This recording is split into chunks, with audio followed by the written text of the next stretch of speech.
Problems that we've all experienced with Metro in recent years. It's going to require cooperation between the county board of government as well as regional entities like WMATA and even the legislature in Richmond.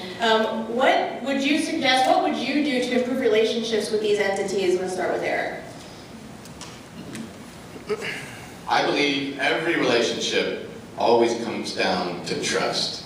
That's how I built my business, working and building that trust, earning the trust of my clients. And I think that that's how I would approach not just this, but any issue as a county board member. So to earn people's trust, you have to, one, be honest with them, and you have to say what you mean and mean what you say. And I think that we need to be a leader in the region, working with our fellow jurisdictions to renegotiate the WMATA Compact. The WMATA was set up to get a metro system up and running, but was not really set up to run the trains, if you will. And that's why we now have decades of deferred maintenance that have come back to bite us.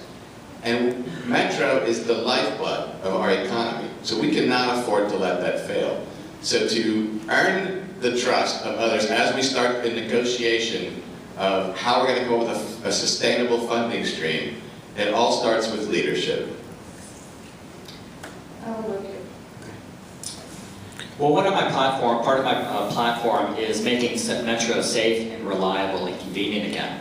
And our current representative for Arlington on the WMATA board is my friend Christian Dorsey, there in the back. And I've said to Christian long before I got into this race that I felt that he was really showing great leadership because he wasn't being an apologist, okay, for the problems with Metro. But he was committed to getting the results and making the improvements. And I'm 100% behind him in that regard. Now, he doesn't have a voting seat because a Republican governor a few years ago decided, well, Maryland's got a seat, I want a seat, and guess what? Fairfax sold us out. So we don't have a voting seat.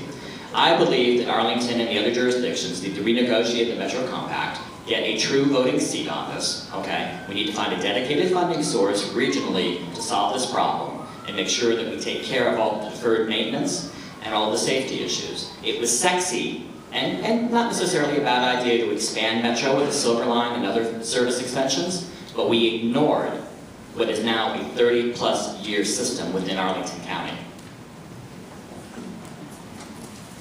In 2007, Mark Imbreo, who was the president of the Chamber of Commerce in Reston, came and spoke in Arlington and said, Arlington, you need to be prepared. The Silver Line is coming. Do not get caught on your heels. And you need to be able to compete and to collaborate with your fellow jurisdictions. Mark is a fellow graduate of Leadership Arlington, and I have been able to talk to him about Metro. I agree, we absolutely need a voting seat on the Metro board. And that means even more that we need a Democratic governor in November. So please, vote in our caucus, but please also go vote in the primary and in the general. So one of the things that we've talked about is creating a new economic vision for Arlington. A DMV-centric vision that brings the three states and the District of Columbia, the two states, together around an economic engine that will provide new jobs for all of our citizens in this area.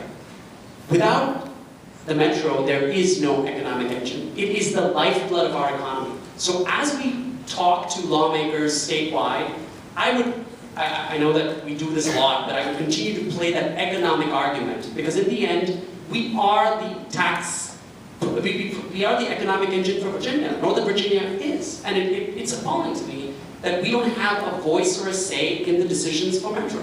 So there's also a bigger conversation happening around creating a dedicated funding stream, about having a more independent board that doesn't have politicians that are beholden to their constituents. I'd like to see that explored out a little bit more.